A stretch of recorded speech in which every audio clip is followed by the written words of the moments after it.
It started as an innocent tradition. Every Christmas Eve, my family would gather to drink hot cocoa by the fireplace, watch the snow fall, and leave milk and cookies out for Santa Claus. But one year, Santa actually came, and he wasn't bringing gifts. I grew up in a small, snow-blanketed town in Minnesota, a place where Christmas felt almost magical. Everyone decorated their houses. Carolers filled the streets with music, and kids spent hours sledding down the nearby hills. But at the end of our street sat the old Thurman house, a dark and crumbling Victorian relic. No lights, no decorations, no life. It stood as a stark contrast to the festive glow of the rest of the town. The Thurman house had a history. According to local legend, Nicholas Thurman, a lonely old man, had loved Christmas more than anyone else in the town. Every year, he dressed up as Santa Claus and handed out gifts to the neighborhood kids. But on Christmas Eve of 1946, he was found dead in his parlor, slumped in his red Santa suit. Some said it was a heart attack, others whispered of foul play, but no one really knew the truth. After his death, the house was abandoned and the stories began. People claimed to see a figure in a Santa suit wandering the yard late at night, or hear sleigh bells echoing to the icy air when no one was around. My parents always dismissed the stories as nonsense, but my older brother Danny loved scaring me with them. He told me that if you left milk and cookies out on Christmas Eve and said, "Santa, come home," 3 times, the ghost of Nicholas Thurman would appear. I never believed him until one Christmas Eve when Danny dared me to try it. I was 12 at the time, just old enough to think I was too cool for Santa Claus, but young enough to be terrified of ghosts. Danny and I stayed up late that night, long after our parents went to bed. The house was silent except for the faint crackling of the dying fire in the hearth. Snow fell heavily outside, blanketing the world in an eerie, soundless white. "Do it," Danny whispered, shoving the plate of cookies toward me. I rolled my eyes but played along. "Santa, come home. Santa, come home. Santa, come home," I said, feeling ridiculous. For a moment, nothing happened. Danny snickered, and I was about to call it quits when the room suddenly felt colder. The fire in the fireplace flickered violently, then died out entirely. The lights on the Christmas tree dimmed, as if someone had unplugged them, and the once cheerful jingling of a wind chime outside turned into a slow, mournful clang. "Danny, stop messing around," I hissed, my voice shaking. "I'm not doing anything," he said, his face pale. And then we heard it, the faint sound of sleigh bells. At first, I thought it was coming from outside, maybe a neighbor's decorations swaying in the wind. But no, the sound grew louder, closer, until it seemed to echo through the walls of our house. The air grew heavy, almost suffocating, and a deep, gravelly voice whispered, "Who called me?" Danny and I froze. The voice didn't come from anywhere specific. It seemed to resonate all around us. "I am sorry," I stammered, my heart pounding. "We didn't mean to." Before I could finish, the Christmas tree toppled over with a loud crash. Ornaments shattered on the floor, and the angel on top rolled to my feet, its porcelain face cracked. Danny grabbed my arm, his bravado completely gone. "Let's get Mom and Dad," he whispered, but as we turned to leave, the front door creaked open. Standing in the doorway was a figure dressed in a red suit. The beard was long and white, the hat tilted just slightly, but his face, it was pale, almost translucent, and his eyes glowed an unnatural shade of red. Snow swirled around him, as if he brought the storm inside with him. "Who called me?" he repeated, stepping inside. Danny screamed and bolted upstairs. I wanted to follow, but I was rooted to the spot, staring at the ghostly figure as he slowly approached. His boots didn't make a sound on the wooden floor. "You left cookies for me," he said, his voice low and grating. "It's been so long since anyone welcomed me home." I couldn't speak, couldn't move. He reached out with one gloved hand, the fabric worn and stained, and touched the plate of cookies. They crumbled into ash beneath his fingers. "You shouldn't have called me," he said, leaning down so his glowing eyes met mine. "Do you know what happens to children who call Santa home?" I shook my head, tears streaming down my face. "They become part of my collection," he whispered. He stepped back and snapped his fingers. The room went pitch black, and the air filled with the sound of children crying, their voices overlapping in a chorus of sorrow. I could feel them around me, brushing past me in the darkness, tugging at my clothes. When the lights came back on, the figure was gone, and Danny was shaking me awake.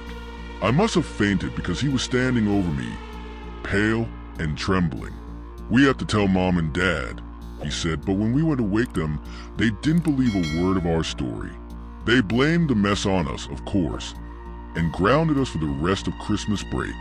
But Danny and I knew the truth. From that night on, we never left milk and cookies out for Santa Claus again. And every Christmas Eve, we made sure to stay in our rooms with the doors locked and the lights on. Sometimes, when the snow falls just right, I swear I can hear sleigh bells in the distance, growing closer. And every now and then, I wonder how many children have called Santa home and never lived to tell the tale. The years went by, and the memory of that night haunted me and Danny in different ways. I buried it deep, convincing myself it was just a bad dream, a product of staying up too late and letting Danny's stories get to me. But Danny, he never got over it. By the time we were in high school, he started acting strange. He refused to celebrate Christmas, wouldn't go near the tree, and tore down any decorations my parents tried to put in his room. He always had the blinds drawn, and he slept with a flashlight under his pillow. One December, when I was 16 and Danny was 18, I woke up in the middle of the night to find him standing at my bedroom window, staring out into the snowstorm. His face was pale, his breath fogging up the glass. "Danny," I whispered, sitting up, "what are you doing?" He didn't answer at first. When he finally spoke, his voice was flat, almost lifeless. "He's here." My stomach dropped. "Who's here?" Danny turned to me, his eyes wide and bloodshot. "Santa." I can't hear the bells again. I wanted to tell him he was imagining things, but then I heard it too. Faint, almost imperceptible at first, but unmistakable. The distant chime of sleigh bells, carried on the wind. I bolted out of bed and ran to lock the door.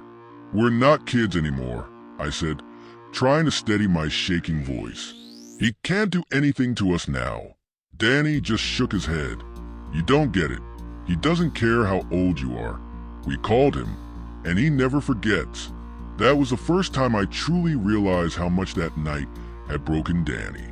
He'd been carrying the fear, the guilt, and the paranoia all these years, convinced that Nicholas Thurman was still coming for us. I managed to get him back to bed, but neither of us slept that night. The bells didn't stop until dawn.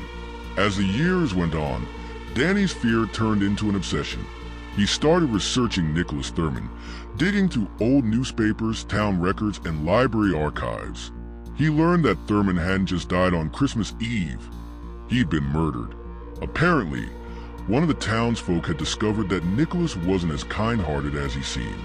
He'd used the Santa costume to gain trust and sneak into homes, stealing valuables and, in some cases, harming children. When his crimes were discovered, an angry mob confronted him at his home.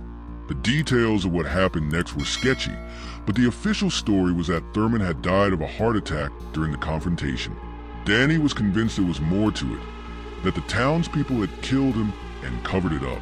But none of that explained the ghost, or why he came for us that night. When Danny turned 25, he moved out of state, hoping to leave the past behind him. I thought the nightmare was finally over. But then, 3 days before Christmas, I got a call that shattered my world. Danny was dead. The police said he'd been in his apartment, sitting at his desk, when he suddenly collapsed.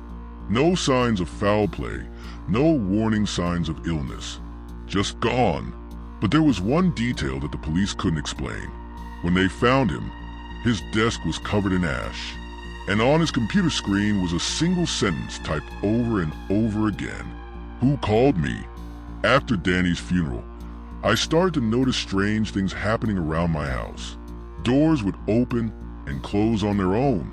I'd wake up to find the Christmas tree lights flickering, even when they were unplugged.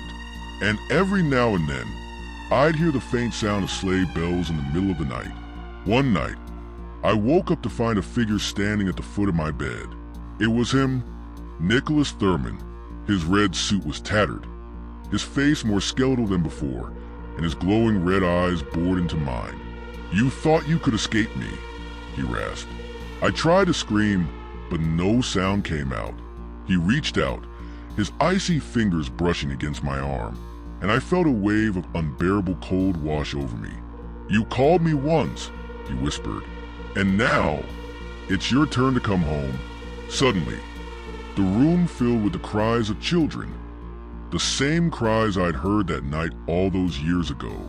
They surrounded him, their ghostly forms clinging to his suit, dragging him back into the shadows. "I'm not finished with you," he growled as they pulled him away.